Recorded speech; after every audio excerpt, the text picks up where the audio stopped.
Eu quero convidar todos os irmãos para que abramos no texto que se encontra na carta aos Romanos, capítulo 8.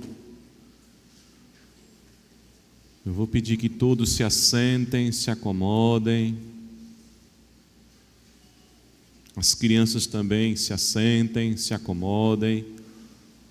Hoje não haverá salinha e as crianças bem comportadas vão ficar junto com seus pais. E como é importante os pais já educarem as crianças no que diz respeito à reverência de estarmos cultuando o nosso Deus. Então vamos todos nos assentar, nos acomodar, para continuarmos recebendo da parte do Senhor aquilo que Ele já tem derramado desde o início, desde o começo. Romanos, capítulo 8. Eu quero ler com os irmãos o versículo 11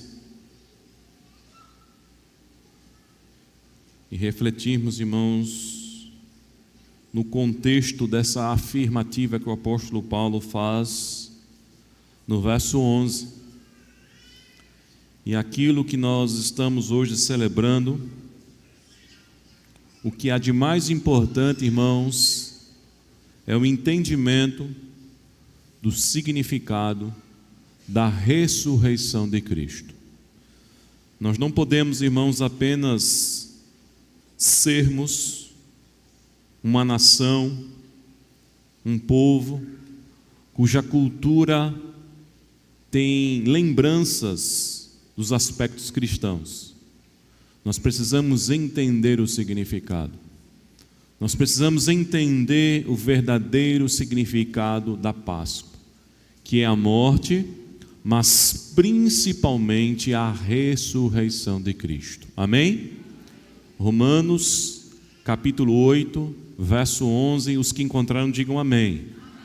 Diz assim a palavra do Senhor: se habita em vós o Espírito daquele que ressuscitou a Jesus dentre os mortos, esse mesmo que ressuscitou a Cristo Jesus dentre os mortos, vivificará também o vosso corpo mortal por meio do seu Espírito que habita em vós. Pergunte ao seu irmão: você tem um Espírito Santo? Faça uma pergunta ao seu irmão que está à sua direita, à sua esquerda: você tem o Espírito Santo? Se você tem o Espírito Santo, toda essa exortação que será feita aqui mediante a palavra de Deus vai ser entendida por vocês. Amém? Curve sua cabeça, vamos orar, vamos pedir que o Senhor nos ajude a compreendermos a palavra do Senhor. A Bíblia diz, o salmista orou no Salmo 119, para que o Senhor iluminasse o seu entendimento, para que ele pudesse contemplar as maravilhas da sua lei. E é isso que nós precisamos fazer, irmãos, pedir que o Senhor ilumine o nosso entendimento. Senhor Deus, sem a ação do Teu Espírito, em nossa mente, em nosso coração, não podemos compreender a Tua revelação. Por isso que nós precisamos da iluminação. Assim como o Espírito revelou a palavra, nós queremos ser iluminados nesta noite, mais uma vez, para compreendermos a Tua palavra. Ó Deus, cada mente, cada coração seja levado agora ao trono da graça. A Tua palavra diz que este é o propósito do Senhor do Evangelho, levar cativos os nossos pensamentos a Deus, fazer com que a nossa mente seja a mente de Cristo. Ó Deus, que nesta noite o Teu Espírito nos faça entender essas verdades tão importantes e necessárias para a nossa vida, em nome de Jesus. Amém. Meus amados, a afirmativa que o apóstolo Paulo está fazendo aqui, irmãos, está baseada no ponto fundamental do cristianismo. O cristianismo, irmãos, sem a doutrina da ressurreição não existe. Por isso que Paulo, escrevendo aos Coríntios, diante de heresias que estavam entrando dentro da igreja, além dos problemas morais que a igreja apresentava, ele afirmou de forma contundente que se Cristo não ressuscitou, vã é a nossa fé. Mas Paulo foi mais além quando ele falou aos coríntios, dizendo: não só vã é a nossa fé, os nossos pecados não foram perdoados e nós somos tidos como mentirosos, porque nós temos afirmado que Cristo ressuscitou dentre os mortos. A doutrina da ressurreição, irmãos, é um dos pilares basilares, fundamentais da fé cristã. Aqui na carta aos Romanos, no capítulo 6, nos versos de 8 a 10, o apóstolo Paulo fala a respeito, irmãos, da nossa identificação com a morte e a ressurreição de Cristo, falando que esse não foi só um fato histórico. Muitas pessoas até podem se convencer de que Jesus existiu, que Jesus morreu, um fato histórico, e que quem sabe até tenha ressuscitado, mas isso não é o suficiente. O suficiente, irmãos, é nós entendermos as aplicações dessa morte e dessa ressurreição. Escrevendo então, no capítulo 6, Paulo vai dizer: ora, se já morremos com Cristo, cremos que também com Ele viveremos. E sabendo que tendo Cristo ressurgido dentre os mortos, já não morre mais a morte, não tem mais domínio sobre ele, pois quanto a ter morrido de uma vez por todas, morreu para o pecado, mas quanto a viver, vive para Deus. Para que nós possamos compreender, irmãos, o significado da Páscoa, da ressurreição de Cristo, nós temos que entender esse capítulo 8 da carta aos Romanos. Para muitos teólogos, intérpretes das Escrituras, este capítulo é tido como Pentecostes, como o capítulo do Espírito Santo, porque toda a aplicação da obra da cruz, irmãos, só é viável na vida de alguém, só é possível na vida de alguém por meio da ação do Espírito Santo. E é exatamente isso, irmãos, que o apóstolo Paulo está falando aqui no capítulo 8. Ele afirma, conforme nós lemos, o verso 11, se habita em vós. Por isso que eu mandei você perguntar ao seu irmão se ele tem o Espírito Santo, se há convicção de que ele é casa e moradia do Espírito Santo, porque Paulo está dizendo: se nós somos santuário de Deus, se habita em nossas vidas o Espírito Santo, nós temos que entender, é o Espírito que ressuscitou a Jesus Cristo. E esse Espírito que ressuscitou a Jesus Cristo é o mesmo que também aplicou em nossas vidas uma ressurreição. Nós olhamos para Cristo, irmãos, e diante de algumas tradições cristãs distorcidas, algumas pessoas olham para a sua morte com um peso muito grande.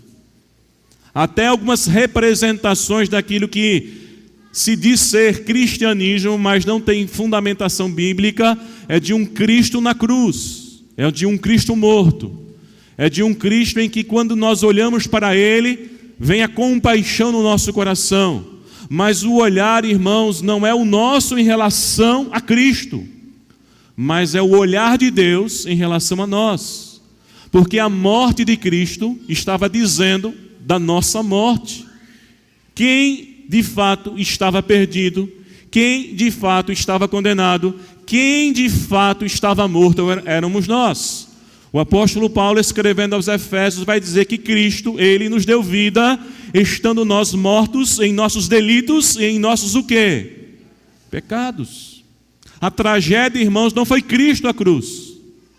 A tragédia era a maneira como nós vivíamos, mortos em nossos delitos e em nossos pecados.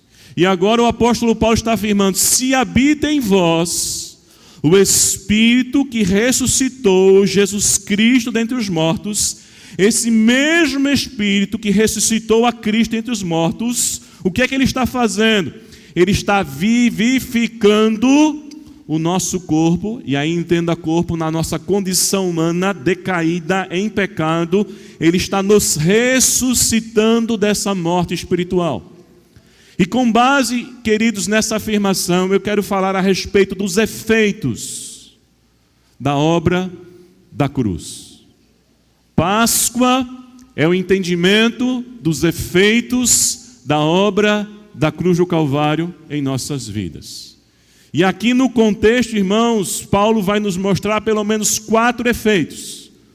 E aí, quando nós passamos a comparar a nós mesmos, nós podemos então ter uma ideia se de fato fomos ou não ressuscitados, se somos ou não participantes dessa ressurreição, se temos ou não o Espírito habitando em nossas vidas. Qual é o primeiro efeito, irmãos, que o apóstolo Paulo mostra aqui dessa ressurreição? O primeiro efeito, irmãos, são as inclinações do coração. Quem de fato tem o Espírito Santo habitando na sua vida, foi ressurreto da morte espiritual, ele tem uma nova inclinação. Olha para o verso 5 e olha para o verso 6. No verso 5, Paulo vai dizer: porque os que se inclinam para a carne, cogitam das coisas da carne.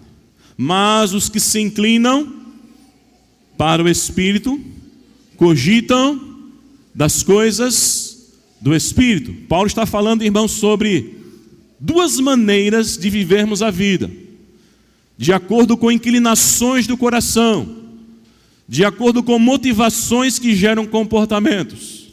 A primeira maneira é a maneira de nós nos inclinarmos à vontade do Senhor. A segunda maneira é a maneira de nos inclinarmos à nossa própria vontade. Veja, o pecado não só nos colocou em dívida contra Deus. Nós não somos, ou éramos, melhor dizendo, devedores de Deus, ou devedores a Deus. Nós éramos inimigos de Deus, porque o pecado não só criou uma dívida, mas o pecado, irmãos, afetou a nossa vontade a tal ponto que nós não desejamos mais a vontade de Deus. A inclinação do nosso coração deixou de ser para a glória de Deus, deixou de buscar a presença de Deus, deixou de se inclinar para Ele, a sua vontade. É uma inclinação que a Bíblia chama de carnal. Veja, nesse texto de Romanos, irmãos, a palavra carne ou carnal vai ter vários sentidos. E quando Paulo está falando aqui que os que se inclinam para a carne, agora o sentido é os desejos, as concupiscências, as vontades decaídas de um coração. Desejos e concupiscências que não estão mais se adequando com a vontade de Deus. O homem, nós, seres humanos, somos seres de desejos. Nós temos os desejos. E esses desejos, irmãos, não são pecados. O desejo foi Deus que nos deu, mas a falta de domínio sobre o desejo, a falta de controle sobre o desejo, fazer do desejo a satisfação da nossa vida, procurar a alegria apenas no desejo, fazer do desejo o fim em nós mesmos, isso é consequência do pecado. O nosso desejo, irmãos, primeiro, era que todas as nossas ações, todas as nossas inclinações, no final de tudo, deveriam glorificar o nome do Senhor. Nós deveríamos glorificar a Deus, irmãos, com toda a nossa conduta. A nossa forma de nos relacionarmos com pessoas, a nossa forma de ganharmos dinheiro, a nossa forma de expressarmos a nossa identidade sexual. Todas as áreas da nossa vida que envolvem o desejo, elas deveriam, se tivéssemos em nós a inclinação para as coisas do Espírito, deveriam glorificar o nome do Senhor. E o primeiro sinal, irmãos, da ressurreição, que de fato aconteceu em nossa vida, é quando nós olhamos para as inclinações do nosso coração, para onde o nosso coração pende. A palavra inclinação e pendor aqui, irmãos, tem o mesmo sentido. Para onde está a minha satisfação? Para onde está a minha alegria? A minha alegria está nas coisas passageiras desse mundo? A minha alegria está no meu prazer? Ou a minha alegria está em Deus? E veja que o apóstolo Paulo, irmãos, não só está falando de 2 tipos de inclinação, mas Paulo está falando no verso 6, o final dessa caminhada, de acordo com a inclinação que está conduzindo a vida. Quando ele vai dizer no verso 6, porque o pendor, a inclinação da carne, dá para onde? Para a morte. Aquele que quer viver para si, aquele que acha que é dono do seu nariz, aquele que quer viver para agradar o seu próprio coração, qual é o fim da sua jornada, qual é o fim da sua estrada? A morte, e a morte aqui é condenação, inferno.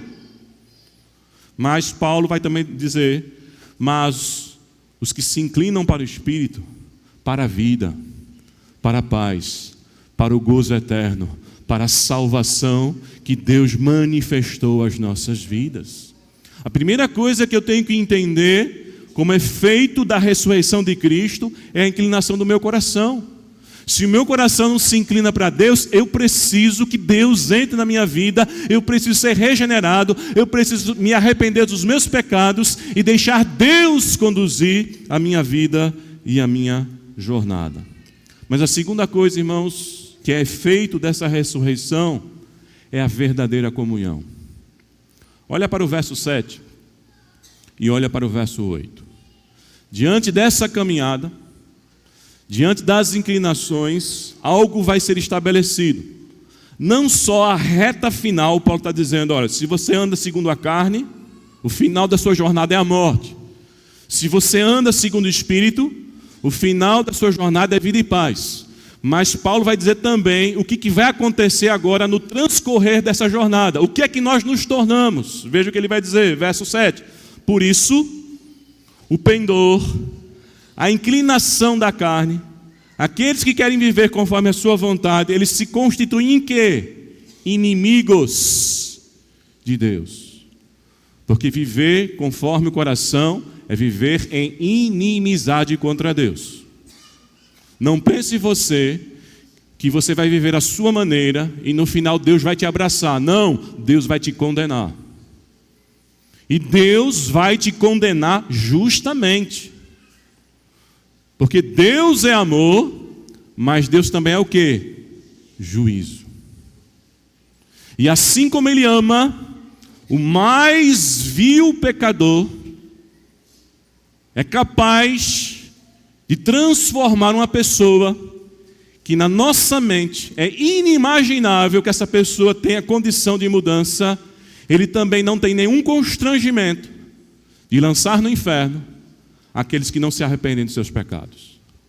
Jesus declarou aos seus discípulos que eles deviam ter mais medo daquele que coloca a alma no inferno do que os homens, com as suas leis, com o seu legalismo, com as suas acusações, com os seus achismos, com a sua teologia furada, que muitas vezes é só um julgamento moral conforme a interpretação que nada tem a ver com as Escrituras. Jesus tema mais a Deus, tema mais aquele que não só te coloca na cadeia, que não só te disciplina, que não só te expulsa de uma igreja, de um rol de membro, te exclui, mas tema aquele que tem a capacidade de colocar a tua alma no inferno e você perecer eternamente.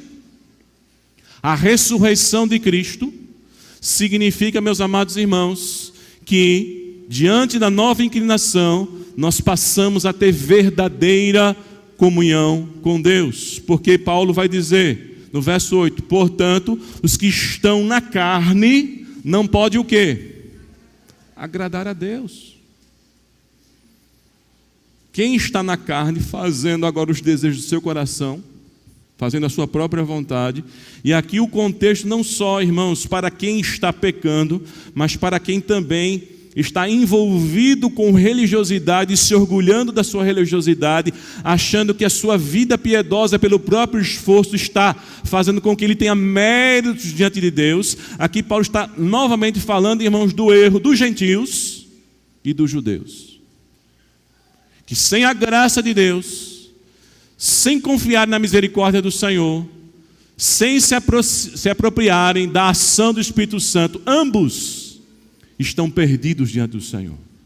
Não podem ter comunhão com Deus. Portanto, Paulo diz claramente no verso 8, que aqueles que estão na carne, aqueles que estão sendo conduzidos por isso, não podem agradar a Deus. Porque, meus amados irmãos, a comunhão com Deus é incompatível com um coração que quer fazer a sua própria vontade, que quer fazer do seu jeito. Só pode ter comunhão com Deus quem quer andar à maneira de Deus.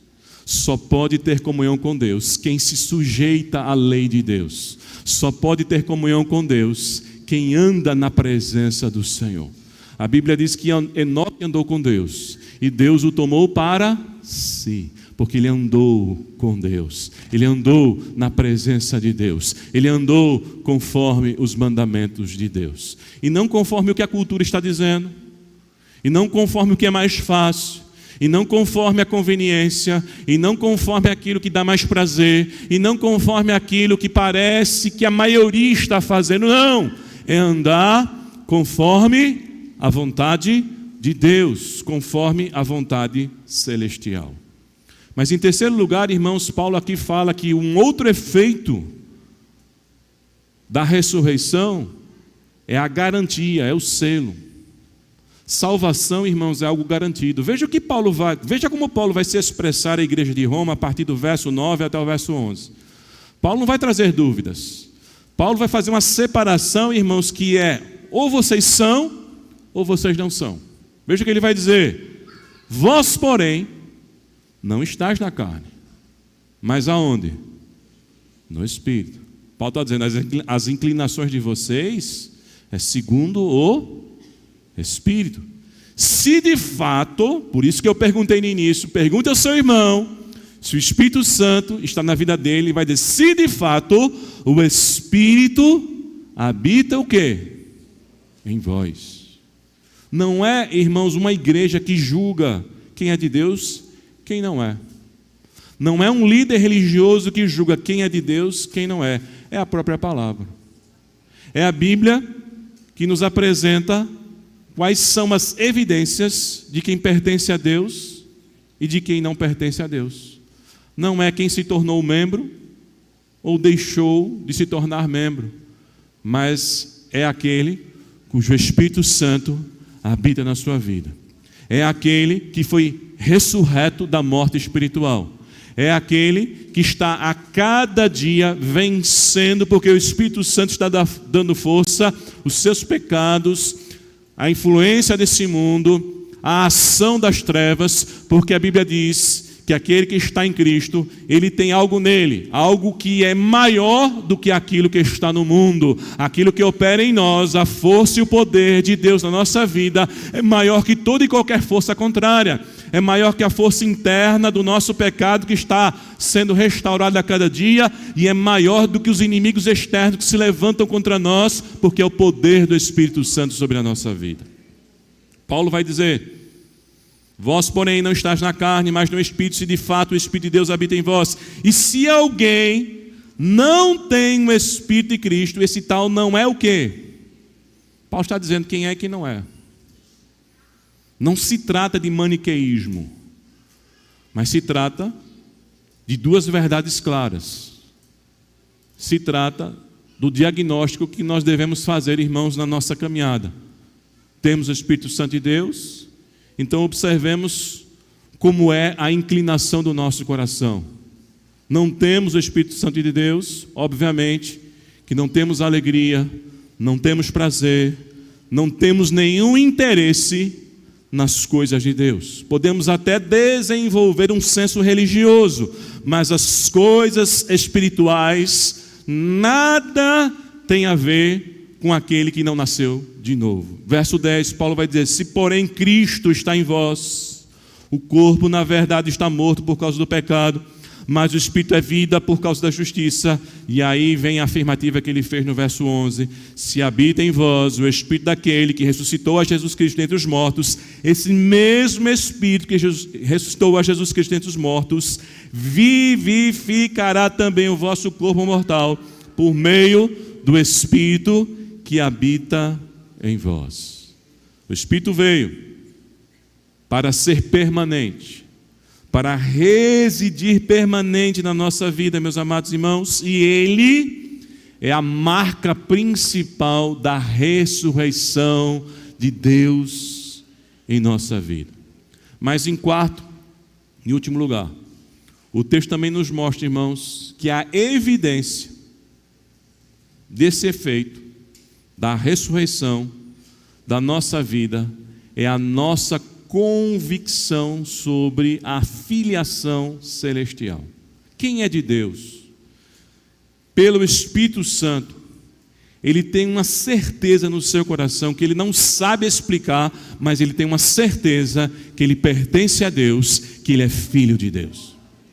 Veja o que Paulo vai dizer, irmãos, a partir do verso 12. E aí 4 coisas, irmãos, são importantes nessa filiação. A primeira coisa, Paulo vai dizer no verso 12 e no verso 13, que essa filiação, ela começa agora a refletir a maneira como nós vivemos. Nós vivemos agora em obediência e não em desobediência. Paulo vai dizer assim, pois, irmãos, somos devedores, não à carne, como se constrangidos a viver segundo a carne. Porque, se vivermos segundo a carne, caminhais para a morte, mas se pelo Espírito mortificais os efeitos do corpo, certamente o quê? Vivereis. Lembre, irmãos, que o grande problema do ser humano, e Paulo falou desse problema quando ele dá um testemunho pessoal no capítulo 7, é a incapacidade de obedecermos a Deus. Nós podemos até ter consciência da vontade de Deus, mas somos incapazes por nós mesmos de colocarmos em prática essa vontade. Paulo diz: o bem que quero, esse eu não faço.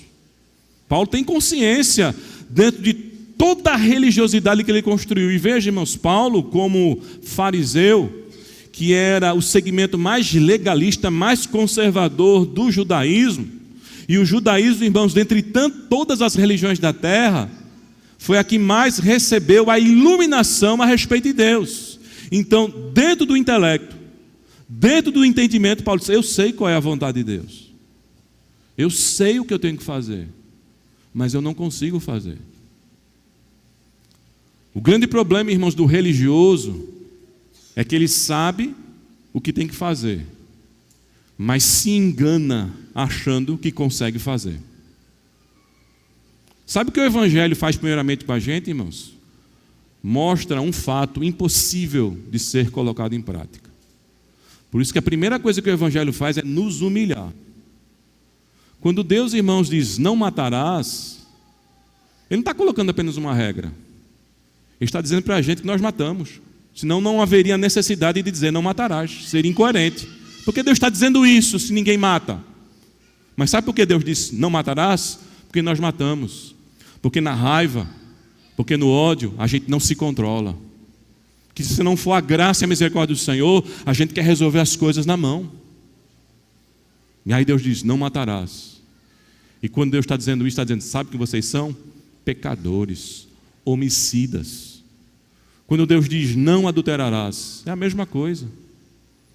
Não haveria necessidade se o nosso coração não se inclinasse a essas coisas. Quando Deus diz, honra teu pai e tua mãe. Por que Deus está dizendo isso? Porque nós não honramos. Porque nós nos esquecemos daqueles que deram a vida por nós. Porque nós nos esquecemos daqueles que cuidaram de nós. Quando Deus diz para nós não quebrarmos o 9º mandamento, que é não falar falso contra o nosso semelhante, a gente faz isso com facilidade. E parece que dentre esses mandamentos, irmãos, é aquele que já está dentro da nossa cultura, que a gente nem vê o pecado, a gente acha que está fazendo uma boa ação quando a gente comenta coisas dos outros. E o que é que Deus está nos mostrando, irmãos, quando Ele mostra a sua lei, quando Ele revela a sua lei, quando Ele traz o decálogo a nós? Quem nós somos? Irmãos, Deus, para definir o homem, só precisou de 10 mandamentos. Quando a gente vê as ciências sociais tentando entender a complexidade do ser humano, são tantas teorias na psicologia, são tantas teorias na sociologia, são tantas teorias na antropologia, são tantas teorias tentando entender o ser humano, e ainda que você juntasse todas elas, elas não conseguem definir o ser humano. E Deus vai dizer o que é o ser humano. Nos 4 mandamentos primeiros, Deus está dizendo para o ser humano, o homem não ama Deus. O homem deixa que a idolatria entre no seu coração. O homem cria os seus próprios deuses. O homem não consegue honrar o nome do Senhor. O homem não consegue ter tempo para Deus, adorar ao Senhor, honrar o dia do Senhor. Nos 6 outros mandamentos, Jesus está dizendo da nossa relação no nível horizontal. O que nós fazemos com os outros? Nós adulteramos, nós falamos mal, nós desonramos os pais, nós cobiçamos, porque nós não nos contentamos com o que nós temos, nós queremos ter mais do que o outro, nós queremos ter o que o outro tem. O tempo todo nós estamos o quê? Quebrando os mandamentos. Mas veja o que o apóstolo Paulo está dizendo aqui, que agora, ressurreto dentre os mortos, nós não somos mais devedores à carne, porque Jesus, a sua graça aplicada pelo Espírito Santo, nos perdoou de toda a iniquidade. Nós não fizemos por merecer. Não foi uma dívida que nós pagamos, mas foi a dívida que Cristo pagou por nós na cruz do Calvário. Não há mais nenhuma condenação. Como é que Paulo começa, irmãos, esse capítulo? Agora, pois, já não há nenhuma condenação para aqueles que estão aonde? Em Jesus Cristo. Mas enxergar aonde estamos só é possível mediante a ação do Espírito Santo. Porque tem gente querendo pagar a sua dívida. Tem gente querendo pagar a sua dívida pelo jejum que faz. Tem gente querendo pagar a sua dívida pela quantidade de dízimo que traz à igreja. Tem gente querendo pagar a sua dívida pelos atos de bondade que ele realiza com o seu semelhante. Tem gente querendo pagar a dívida. Mas a dívida já foi paga. Jesus pagou a dívida. Jesus bradou na cruz do Calvário dizendo: está consumado. O poder da ressurreição, como efeito sobre a nossa vida, nos faz entender que a nossa filiação, irmãos, não foi por merecimento. Mas a segunda coisa, irmãos, que essa filiação, Paulo revela aqui, agora está no verso 14, que ela tem uma marca. O verdadeiro Filho de Deus, ele tem uma maneira, ele tem um guia, ele tem uma conduta. Veja o que ele diz no verso 14: pois todos os que são filhos de Deus, pois todos os que são guiados pelo Espírito Santo são o quê? Por isso que eu volto, mais uma vez, a relembrar a pergunta que eu fiz a vocês. Ou a pergunta que eu fiz com que você fizesse ao seu semelhante, ao seu lado, ao seu irmão, à sua irmã. O Espírito Santo está na sua vida? Porque a maneira como nós estamos sendo guiados está revelando se estamos mostrando que somos filhos de Deus ou se somos o quê? Filhos das trevas. Mas a terceira coisa, irmãos, dessa filiação que Paulo vai dizer aqui é a convicção. Veja o que Paulo vai dizer no verso 15 e no verso 16. Porque não recebeste o espírito de escravidão para viverdes outra vez aterrorizados, mas recebestes o espírito de adoção, baseado no qual clamamos o quê? Abba, Pai. Uma expressão aramaica que significa papai, ou paizinho, ou como a gente gosta no nosso velho nordestino, né? Painho. Uma expressão carinhosa. E carinho, sabe o que significa, irmãos? Intimidade. Quando você diz, painho chegou, papai chegou, sabe o que chegou? A segurança, a proteção, a garantia. Nessa expressão você está dizendo o seguinte: o meu guia, a minha reverência, o meu refúgio chegou, é o meu Pai. O meu Pai está presente. É o Pai Celestial que se manifestou. É aquilo que Jesus ensinou aos seus discípulos na oração do Pai Nosso. Não só o Deus de Abraão, de Isaac e de Jacó, mas Pai Nosso que estás no céu. Jesus está revelando no Pai Nosso, irmãos, que nós servimos a um Deus que é presente, que é Pai, que tem comunhão, apesar de ser transcendente, Ele está no céu. Jesus está revelando as duas coisas, a imanência de Deus e a transcendência de Deus. Esse Deus que transcende, que está no céu, que não é a criação, que não é esse conceito, irmãos, do animismo, a primeira manifestação religiosa da humanidade, né? Que hoje é tido como a mãe natureza. A ideia da mãe natureza, a ideia, olha como a natureza é perfeita, sabe por quê? Porque ela tem um Criador, e ela obedece às ordens que foram estabelecidas. Por isso que Davi diz, os céus manifestam a glória de Deus, e o firmamento anuncia as obras das suas mãos. É Deus que merece o louvor. Não é a natureza em si só, ou por si só, mas é o Criador de todas as coisas, o Redentor. E esse Deus, o que é que Ele fez? Esse Deus, irmãos, nos deu a maior de todas as garantias, a maior de todas as certezas, porque Ele sabe da nossa instabilidade. Quantas vezes, diante dos conflitos que você já teve na sua família, você duvidou se você pertencia a essa família?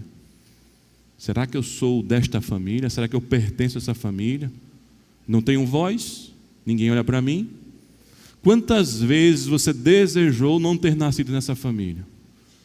Meus irmãos, mesmo com os nossos vínculos biológicos, mesmo carregando uma carga genética que diz que nós pertencemos àquela família, não é isso que nos dá convicção. Mas veja, irmãos, nós não temos a carga genética celestial, porque a Bíblia diz que nós somos adotados. Em última instância, irmãos, todo pai e toda mãe, independente de como a criança chegou a eles, se foi pelo ventre, pelos meios naturais, ou se foi gerada de uma adoção, todo pai e toda mãe tem que adotar o seu filho no seu coração. Porque nós somos o quê?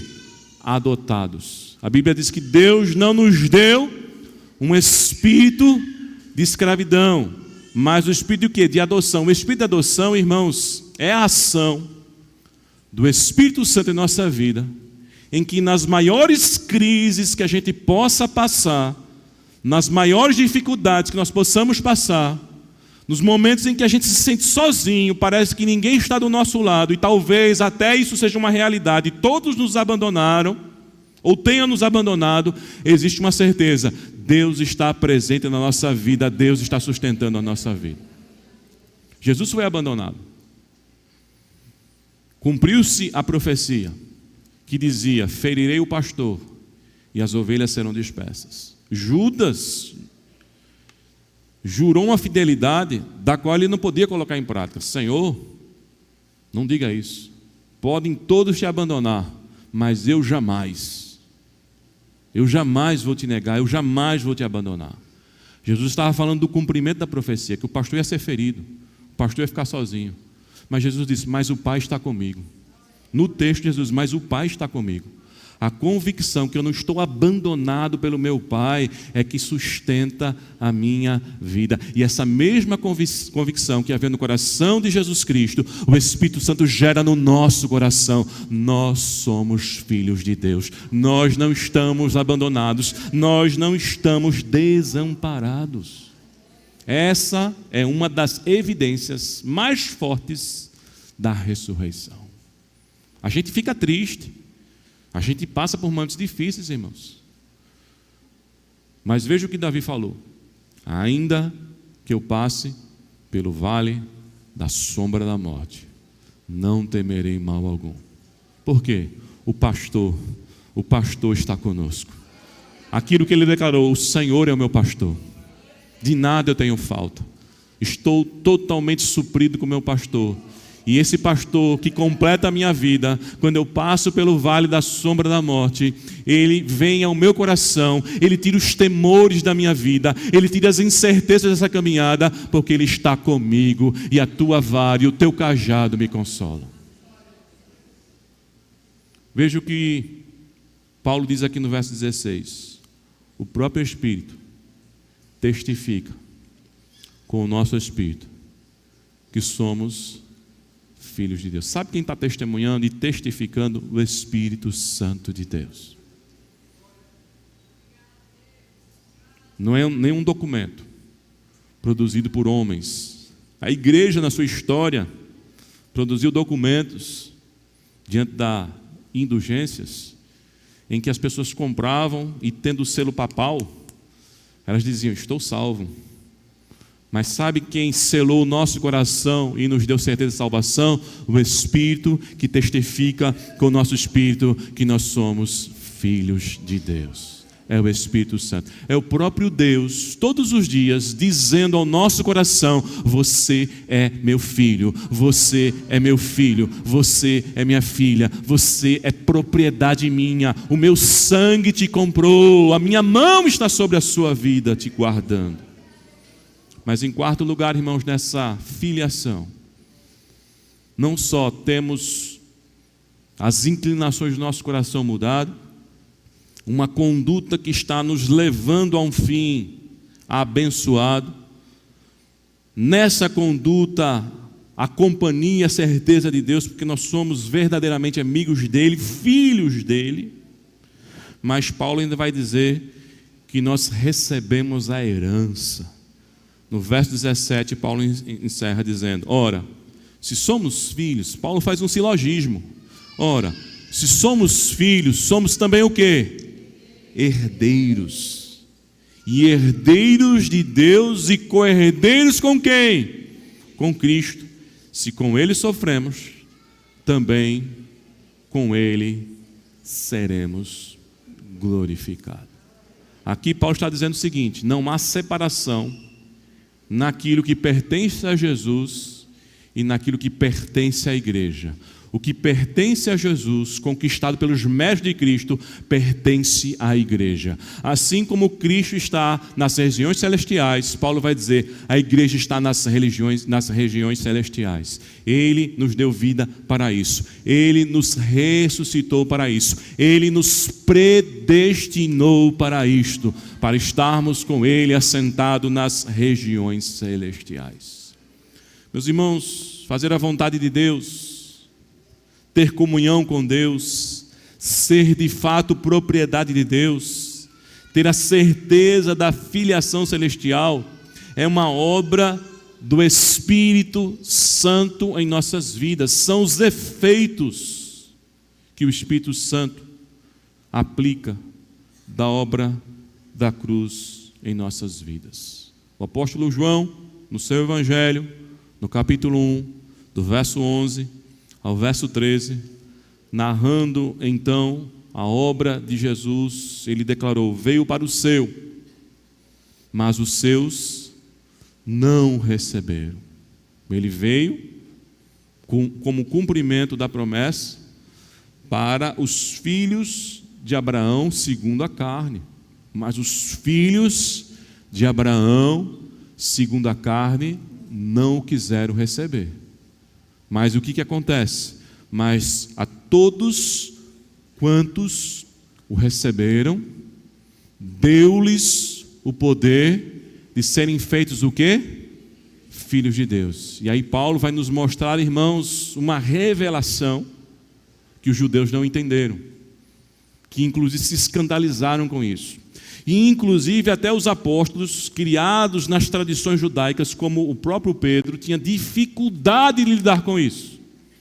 Que a promessa em Abraão não era a promessa apenas para a descendência segundo a carne. A promessa em Abraão era para a descendência segundo a fé.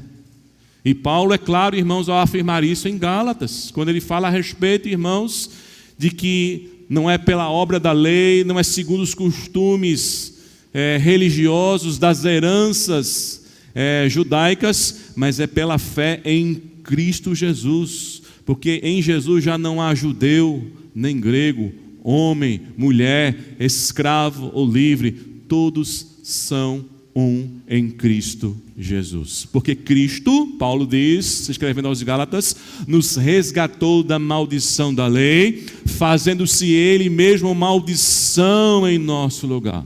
Porque estava escrito: maldito todo aquele que for pendurado no madeiro. E Jesus se tornou maldição. Por isso que Paulo vai afirmar: judeu não é aquele que é segundo a carne, mas judeu é aquele que é segundo o Espírito. Circuncidado não é aquele que foi marcado no seu corpo, mas circuncidado é aquele que foi marcado no coração, segundo o Espírito Santo, que foi ressurreto dentre os mortos. Nós somos o Israel de Deus. O verdadeiro Israel de Deus é feito por gentios, que aí você coloca os brasileiros, portugueses, todas as etnias e nações onde o Evangelho está chegando, e judeus também, que alcançaram a salvação através de Cristo Jesus. Nós é que nos tornamos, irmãos, a verdadeira igreja, o verdadeiro povo de Deus. E a ressurreição de Cristo fez com que pudéssemos ser o seu povo e a sua família.